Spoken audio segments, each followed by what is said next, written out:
देखेंगे हम लोग आज एक्सरसाइज 13.3 का क्वेश्चन नंबर 6। क्वेश्चन नंबर 6 कह रहा है कि एक घनाभ जिसकी बीमाएं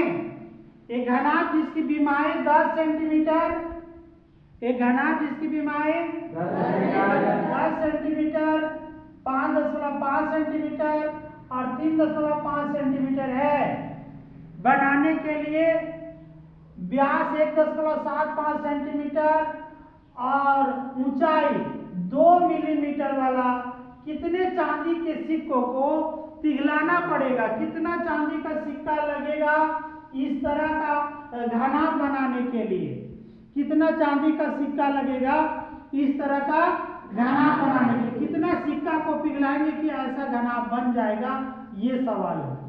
समझ गए? कितना चांदी का सिक्का लगेगा कि वो चांदी का सिक्का को पिघलाएंगे कि ऐसा घनाभ बन जाएगा, है ना। तो इसका आंसर कैसे प्राप्त करेंगे हम लोग? ये जो घनाभ है उसके आयतन को, घनाभ के इस एक सिक्के का आयतन से भाग कर देंगे। सिंपल है, घनाभ के आयतन को एक सिक्के का आयतन से भाग कर देंगे। समझ रहे ना? तो अब देखना ये है कि घनाभ की लंबाई, चौड़ाई और ऊंचाई कितना कितना, वो पहले लिखेंगे। लंबाई 10 सेंटीमीटर, चौड़ाई 5.5 सेंटीमीटर और ऊंचाई 3.5 सेंटीमीटर। और ये जो सिक्का है बेलनाकार होता है। बेलन के आकार, सिक्का की आकृति कैसा होता है? बेलन के आकार का। कैसा होता है? बेलन का जो होता है त्रिज्या, बेलन का वो देख लेंगे। बेलन में यानी सिक्का का जो त्रिज्या वो निकालेंगे। व्यास दिया हुआ है, व्यास कितना दिया हुआ है? तो व्यास है 1.75 सेंटीमीटर। ठीक। अब व्यास का आधा होता है त्रिज्या, यानी r बराबर हो जाएगा d/2, यानी कि 1.75/2। कोई दिक्कत क्या? इसको हल भी कर सकते हैं हम। हल करने के लिए क्या करेंगे? दशमलव हटा लेंगे तो हो जाएगा 175/2 और 2 अंक है इधर दाहिनी और 2 अंक है, 2 जीरो बैठा लेंगे। कोई दिक्कत क्या? नहीं ना। अच्छा, इसको अभी इतने में रहने दीजिए। ठीक। कोई दिक्कत? या काट भी लेते, 25 से कटेगा। 25 सत्ते 175, 25 सत्ते अब 25 अठे 200, 7/8 आ गया। अभी इतने रहने देंगे। ठीक। और इसकी जो ऊंचाई है सिक्का का, उसको एच से डिनोट करेंगे, वो 2 मिलीमीटर है। क्या?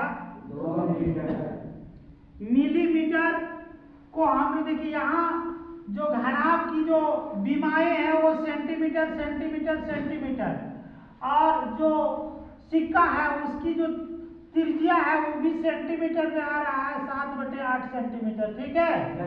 कोई दिक्कत क्या? तो ये ऊंचाई जो है 2 मिलीमीटर दिया, ऊंचाई 2 मिलीमीटर।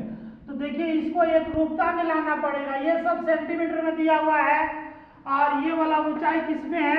मिलीमीटर में। ऊंचाई किसमें है? मिलीमीटर में। तो मिलीमीटर को क्या करेंगे? सेंटीमीटर में बदल देंगे। मिलीमीटर को सेंटीमीटर में बदल देंगे। मिलीमीटर को सेंटीमीटर में बदल देंगे, तब एक रूपता हो जाएगा, एक रूप में आ जाएगा। तो इसको हम सेंटीमीटर में बदलने के लिए क्या करेंगे? 2/10, 10 से भाग कर देंगे ना। मिली को सेंटी में बदलने के लिए 10 से भाग कर देंगे। 10 से भाग करेंगे तो हो जाएगा 0.2, एक अंक बाद 10 बढ़ जाएगा, 0.2 सेंटीमीटर हो गया। कोई दिक्कत क्या? कैसे सेंटीमीटर में लाए, समझ में आ गया? अब सिक्कों की संख्या निकालना हमें। सिक्कों की संख्या, केवल सिक्का लगेगा। सिक्कों की संख्या, सिक्कों की संख्या बराबर, सिक्कों की संख्या बराबर क्या बोले थे? घनाभ के आयतन को एक सिक्का के आयतन से भाग कर देंगे। घनाभ का आयतन, घनाभ का आयतन बटा एक सिक्का, एक सिक्का का आयतन, एक सिक्का का आयतन। ऐसे करके, कोई दिक्कत? तो घनाभ का आयतन क्या होता है? घनाभ का आयतन LBH। घनाभ का आयतन क्या होता है? घनाभ का आयतन क्या होता है? LBH। ठीक है। और नीचे एक सिक्का, सिक्का कैसा होता है बताया हमने?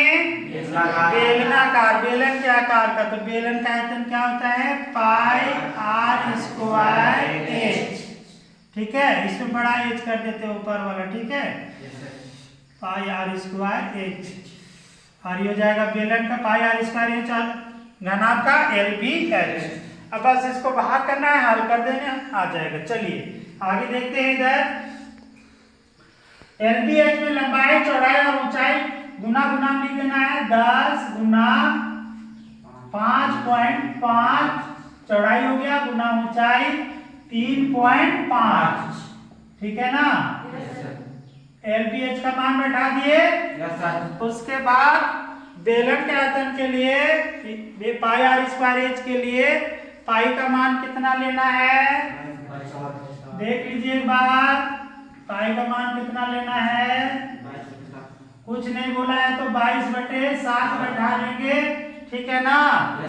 उसके बाद आर का मान देखिए, आर निकाले थे हम लोग 7/8। 7/8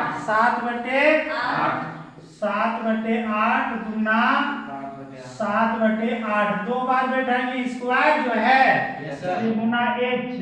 एच देखिए निकाले थे हम लोग 0.2 सेंटीमीटर ना, तो 0.2।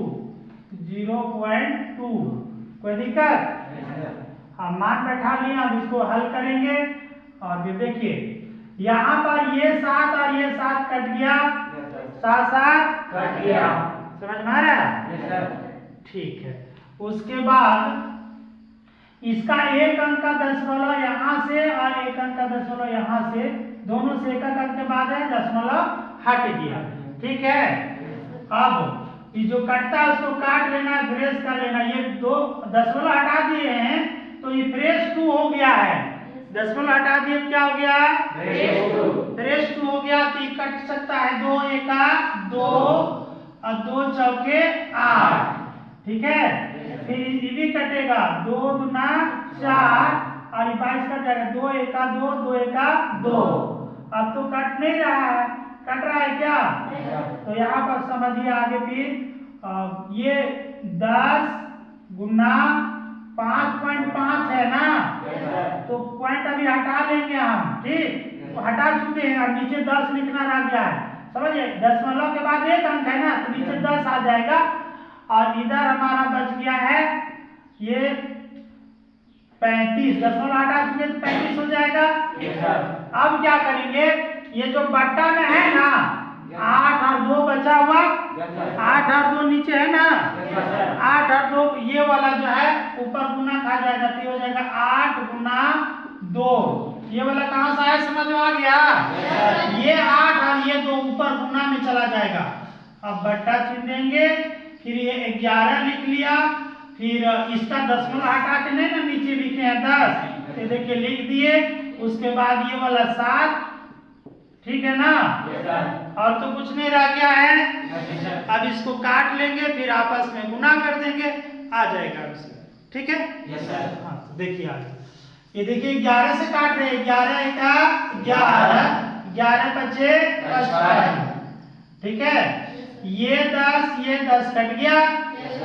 अब 7 से काट लेंगे। 7 एका 7, 7 पचे 35, 7 पचे 35, 7 पचे 35। ठीक है। अब नीचे पूरा फ्रेश हो गया। अब ऊपर केवल गुना करना है। चलिए गुना करते हैं। 2 8 16, 2 8 16, 16 पचे 80, 16 पचे 80 और 80 पचे 8 पचे 40, 400 ना। 400, 80 पचे 400, यानी 400 सिक्कों को पिघलाएंगे तो इस तरह का घनाभ बन जाएगा। समझ में आ गया? पक्का?